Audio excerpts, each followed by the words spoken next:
근데 이제 지금부터는 여러분들의 리스크 어버전을 리스크 이용 회피 정도를 고려한 상태에서 에셋 알로케이션 어떻게 하는지 살펴보도록 하겠습니다. 그래서 이제 보통 이제 여러분들이 에셋 알로케이션과 뭔가 이 새로운 이게 이제 요 RC가 그거였죠, 그지? 여러분들 두 가지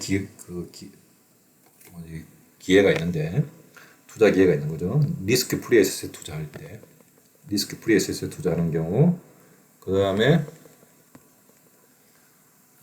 잠시만요. 네. 그래서 리스키 에셋 선택은 두 가지가 있는데 하나는 이제 리스크 프리 에셋에 투자하면 이게 수익률이었고 다른 하나는 이제 리스키 에셋에 투자하면 이게 이제 수익률이었죠. 기대 수익률이었죠. 그래서 여러분들 이렇게 투자했을 때 요게 요 Y를 선택하는 건데 어떤 일정 Y를 선택하면 그 Y의 어떤 일정 값을 뭐 Y가 1이든 0.5든 0이든 이거 선택하면 이게 결국 뭐였습니까? 여러분의 그 새롭게 이 두 개의 에셋에 투자한 것에 대한 여러분의 기대 수익률이 요게 되는 거죠. 그리고 그 두 개의 에셋 투자한 것에 대한 여러분들의 베리언스가 이게 되고 스탠다드 디비에이션은 이거에 대한 이거의 스퀘어루트를 취해준 거니까 y 곱하기 시그마 p가 되었습니다. 자 이제 요거까지는 제가 다 했는데 그 다음에 리스크 어버전을 고려한다는 게 결국 뭐냐 그러면 여러분의 효용함수를 따져야 되는 겁니다. 이게 여러분의 우리가 한참 전에 배웠던 이게 이제 여러분들의 효용함수지, 그지? 여러분 효용함수는 뭐냐 그러면 두 가지가 있습니다. 하나는 기대 수익률이 증가하면 여러분들이 투자한 것에 대한 기대 수익률이 증가하면 여러분들의 효용은 증가하고 반면에 뭐가 커지면 이 베리언스가 커지면 리스크가 커지면 여러분들이 투자한 것에 대한 투자자산 리스크가 커지면 그만큼 이제 여러분들 효용은 감소하는데 그때 그 각자의 어떤 리스크 어벌전의 정도를 측정하는 게 요 A 값이었죠. 요 A 값이. 요 A 값이 측정하는데 이 A 값이 크면 클수록 어떻게 되겠습니까? 똑같은 스탠다드 디베이션이라 그러더라도 사람들이 느끼는 이 불만족감은 더 크겠죠. 그래서 요 A 값이 결국은 뭐지? 이 Y에 영향을 미치게 된다는 겁니다. 똑같은 여러분들 효용함수를 가지고 있더라도 모든 개개인들이 똑같은 효용함수를 가지고 있더라도 뭐의 값에 따라서 A 값에 따라서 사람들이 달라지겠죠. 지금 요거는 이제 지금 아까 보여드렸던 요런 이제 요런 이그젬플을 가지고 어디에 어떤 이그젬플이냐면 요 이그젬플이었습니다. 리스크 프리 레이시 7%였고 리스크 에셋의 기대 수익률이 15%였고 리스크 에셋 스탠다드 디비에이션이 22%예요. 요런 어떤 두 개의 자산에 투자했을 경우에 그때의 기대 수익률인데 만약에 그때 기대 수익률에서 Y가 제로라는 이야기는 결국 뭡니까? 전부 다 리스크 프리 에셋에 다 투자했다는 거죠. 그때의 수익률이 7%, 0.7. 그리고 그때의 스탠다드 디비에이션은 전부 다 리스크 프리 에셋에 투자했으니까 스탠다드 디비에이션은 제로. 그럼 요거 값을 집어넣어주면 여기다가 집어넣어주면 그리고 A가 4라고 가정하고 집어넣어주면 그때 유틸리티 값이 나오겠죠. 그지? 두 번째, 그 다음에 이제 Y가 0.1인 경우에는 그러면 이제 여기다가 그 0.1만큼에 대한 0.1을 가지고 여기다 0.1 넣어주고 리스크 프리 에셋이 얼마였습니까? 리스크 프리 에셋의 기대 수익률이 아까 본 것처럼 7%. 그러니까 이번에는 0.7로 써볼까요? 0.07이고 7%니까 Y는 0.1이고 리스키 에셋의 기대 수익률은 얼마였습니까? 15%였나? 0.15고 그 다음에 리스크 프리 에셋의 기대 수익률은 0.07, 7%니까 이렇게 해서 계산해주면 그 값이 여기에 이제 expected 여러분들이 투자한 것에 대한 Y가 0.1일 때 여러분들이 투자한 것에 대한 기대 수익률 그 다음에 스탠다드 디비에이션이 나오고 그때 유틸리티 값이 나오겠죠. 이 Y가 0.1이라는 건 무슨 말입니까? 리스키 에셋에 여러분 가지고 있는 돈의 10%를 투자하고 나머지 90%는 다 어디에 투자했다는 얘기입니까? 리스크 프리 에셋에 투자했다는 거죠. 그렇게 이제 이렇게 단위들을 다 끊어볼 수 있겠죠. 그러면 이 각각의 Y 값에 대해서 여러분들이 선택하는 Y 값에 따라서 당연히 여러분들의 그 투자의 기대 수익률도 달라질 거고 스탠다드 디베이션도 달라질 겁니다. 그리고 유틸리티 값도 달라지겠죠. 그래서 이 중에서 쭉 보니까 이 중에서 제일 큰 게 이 점수네. 0.4가 여기서는 제일 이 상황에서는 0.4가 제일 높은 점수를 주고 있는 걸 알 수가 있습니다. 그러면 여러분한테 가장 높은 효용을 주는 가장 높은 유틸리티 값을 주는 요 값을 이제 선택한다는 거예요.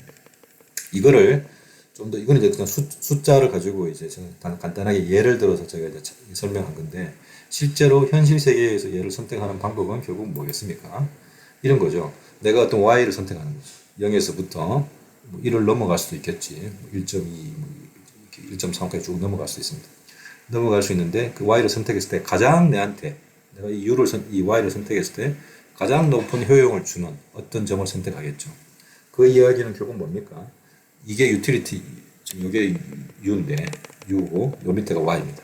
무슨 말이냐 그러면은 u가 y의 함수인 거지. 이 y는 이 안에 지금 들어가 있죠. expected value of r이라는 게 결국 어디서 오는 겁니까? 여기서 오는 거잖아. 여기 y 들어가 있잖아. 그리고 요 시그마도 결국 어디서 오는 겁니까? 여기서 오는 거잖아. 시그마 제곱도 여기서 오는 거죠. 그러니까 여기에 또 y가 들어가 있죠. 결국 그래서 이 u의 값은 결국은 뭐의 함수입니까? y의 함수인 거지. 그래서 내가 어떤 y를 선택하느냐에 따라서 u의 값이 다 지금 달라지고 있죠. 그걸 그림으로 그려보면 이렇게 된다는 얘기입니다. 그랬을 때 이것의 최대값은 나의 효용을 가장 최대로 나의 효용을 가장 유틸리티 값을 가장 최고로 만들어 주는 어떤 y 값을 선택을 해야 되겠죠, 그지? 이거를 수학적으로 이야기하면 어떤 겁니까? 결국은 뭡니까? 언제 이 나의 효용값이 제일 최고가 됩니까? 여기 보시면. 여러분들 여기 보시면 이 u를 y에 대해서 미분했을 때 이것의 미분값이 제로가 될 때 여러분의 그 효용이 가장 최대가 되죠. 그지? 최대가 된다는 건 지금 요 선상으로 보시면 요 녹색에 하이라이트 된 부분을 이렇게 쭉 보시면 그 중에서 가장 최대가 되는 거는 제일 꼭대기에 있는 거잖아. 제일 꼭대기에 있을 때 그때의 그 곡선의 기울기, 접선의 기울기는 뭐가 됩니까? 이게 접선의 기울기인데 기울기가 제로가 되는 곳에서 최대가 되겠죠, 그지? 그래서 이 이야기를 제가 이제 수식으로 쭉 써보면 여러분들이 이제 했던 그렸던 거를 수식으로 제가 이제 한번 써보겠습니다. 이미 앞에서 제가 했던 건데 다시 한번 이제 말씀을 드리면 지금 이런 겁니다. 여러분의 효용을 극대화시킨 거지. 맥스지. 잠깐 글자가 좀 잘 안 써져서 두께를 좀 줄여야 돼요. 여러분 효용을 극대화하는 건데 효용이 뭐냐면 u를 극대화하는 거지. u는 뭐였냐 그러면 아까 보시는 것처럼 뭐였습니까? 2의 r이고 빼기 2분의 1에 a가 4라 그랬지. 4 곱하기 시그마 제곱이었죠. 요런 이제 그 유틸리티 함수를 극대화하는 y를 찾는 겁니다. 극대화하는 y를 찾는 게 좀 요 문제입니다. 여기서의 아까 말했던 요 y를 찾는 거죠. 나의 효용을 가장 크게 만들어주는 요 y를 찾는 거를 그림으로 그리면 여기서 요게 이제 u 값인데 여기 u 값인데 여기는 u 값인데 전부 다 이 u 중에서 가장 큰 요 선에 있는 게 다 요 노란색 선을 따라가는 게 여기다 u 값인데 이 u에서 가장 큰 u를 주는 y 값을 찾는 거. 그치? 그걸 그림에서 보면 찾는 건데 그거를 수식으로 표현하면 이렇게 된다는 거예요. 이렇게 나의 u를 극대화 시켜주는 y 값을 찾아라. 그죠? 그러면 y가 지금 이게 없잖아. 여기 좀 r로 되어 있고 여기 시그마 제곱이잖아. 그래서 y를 해주려면 다 어떻게 해야 됩니까? 결국은 u는 뭐하고 같았습니까? 2의 r이라는 건 어디에 있습니까? 요거지. 요거 그대로 써야 되는 거지. 그대로 쓰면 어떻게 됩니까? rf 더하기 y에 2의 rp 빼기 rfg. 이게 이제 expected value of 여러분들의 포트폴리오에 대한 어떤 기대값입니다. 빼기 2분의 1에 4, a가 4라는 겁니다. 여기 있던 요 a가 4라는 겁니다. 여기서 a 대신에 4를 넣어준 겁니다. 그 다음에 대신에 a를 할 거거든요. 숫자로 하지 말고 a를 하고 그 다음에 시그마 제곱은 어디에 봤습니까? 시그마 제곱은 여기에 있었지. 이거 그대로 다시 써주면 이게 뭐가 됩니까? y의 제곱에 이제 시그마 p의 제곱이 되는 거죠. 결국은 이거를 극대화시켜주는 이제 뭐를 찾으라는 얘기입니다. y를 찾으라는 거죠. u를 극대화시켜주는 y를 선택하라는 게 이 문제입니다. 이 문제를 푸는 걸 어떻게 푸느냐. 문제를 어떻게 푸느냐 그러면 이 문제를 푸는 거는 제가 계속 말씀드렸지만 이 그림에서 보듯이 이 효용값하고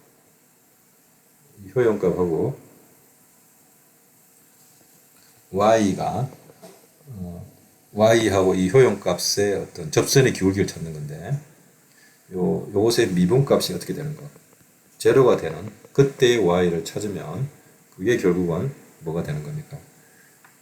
요 문제에 대한 어떤 솔루션을 찾는 겁니다. 요거를 그러니까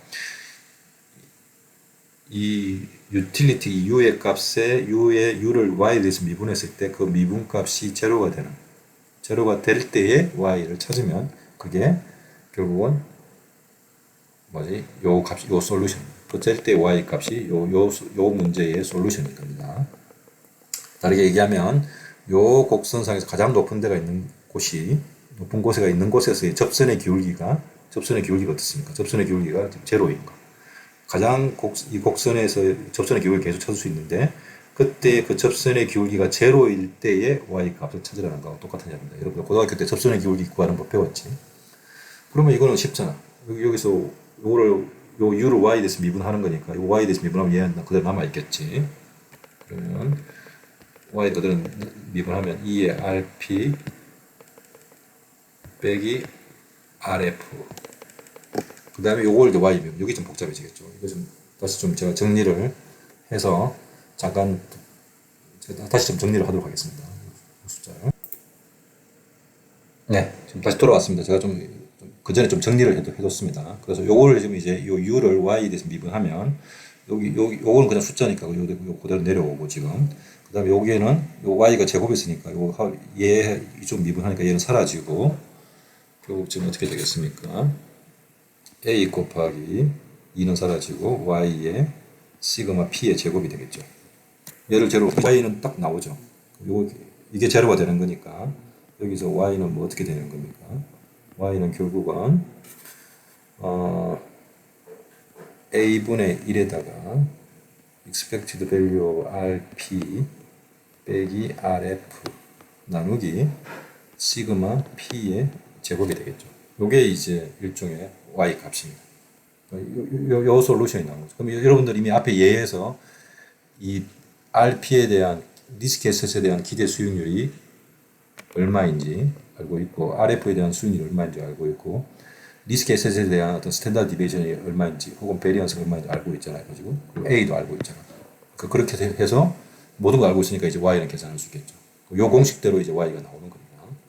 그러면 이제 결국 여러분들이 이 y가 뭐냐 그러면 내가 갖고 있는 어떤 돈에서 일정 얼마만큼을 지금 어디다가 투자하는 겁니까? 리스크 에셋에 투자하는 거죠. 내가 내 돈의 일부를 리스크 에셋에 투자하는 것이 이제 y인데 이 y가 1이 되는지 혹은 0이 되는지 혹은 0.5가 되는지 그걸 선택하는 건데 근데 이 y가 결국은 언제 커지냐 그러면 a가 커지면 어떻게 됩니까? 여기 보시면 요 식에서 뭘 알 수 있냐 그러면 a가 증가하면 y는 어떻게 됩니까? y는 줄어들죠. 근데 이거 말이 되잖아. a가 뭐였습니까? 일종의 리스크 회피 정도죠. a가 커진다는 건 그 사람이 그만큼 위험을 회피하는 정도가 큰 사람인 거죠. 위험을 싫어하는 사람인 경우에는 어떻습니까? 되도록이면 리스크 에셋에 다른 게 다 똑같다면 리스크 에셋에 적게 투자하려고 그러겠죠. 그러니까 y 값이 줄어들어야 되겠지. 그게 이제 첫 번째 알 수 있습니다. 두 번째, 리스크 에셋에 대한 기대 수익률이 증가하면 혹은 요 expected RP 빼기 RF가 뭡니까? 일종의 excess return이지. 리스키 에셋에 대한 excess return이 증가하면 그죠? excess return도 수익률이잖아. 그 수익률이 증가하면 결국 여러분은 뭐 합니까? 그 리스키 에셋을 더 많이 선호하겠죠. 그래서 뭐 너무 상식적이잖아. 그죠? 리스키 에셋에 대한 excess return 기대 수익률이 증가하면 그러면 여러분 당연히 리스크 에셋에 많이 투자하려고 합니다. 그리고 세 번째, 리스키 에셋에 대한 그 스탠다드 디베이션이 증가하면 위험이 커지면 y는 리스크 에셋에 대한 적게 투자하려고 그러겠죠. 그러니까 아주 상식적인 거지. 세 가지 특징 다 상식적입니다. 그러니까 여러분들이 리스크 에셋에 투자할 때 결국 리스크 에셋에 투자를 얼마만큼 많이 늘릴지 줄일지를 판단할 때 고려하는 게 뭐냐 그러면 그 리스크 에셋에 투자했을 때의 수익률, 기대 수익률, 그 그 다음에 리스크 에셋 투자했을 때 그 위험의 정도. 그 다음에 또 뭐가 있다는 이야기입니까? 여러분의 뭐도 고려한다? 리스크 어벌드는 정도도 고려한다. 요 세 가지에 의해서 Y를 선택하는 거고, 선택한다는 겁니다. 상식적이죠. 인투이션은 상식적이고, 지금 어떻게 여러분들이 그 솔루션, Y라는 솔루션을 구하는지도 살펴봤고, 이 문제의 의미가 무엇인지에 대해서도 살펴봤습니다. 쭉. 요걸 이제 그림으로, 그래프를 가지고 살펴보기도 했고, 제가 이런 어떤 표를 가지고도 보여드렸습니다. 자, 이제 요거는 뭐냐 그러면 두 개를 이제 비교하는 건데, 하나는 이제 A가 2인 경우하고 A가 4인 경우겠죠. 그걸 비교하면, 그러면 다른 게 다 동일하다면, 당연히, 이거는 지금, 요거는 뭐냐 그러면,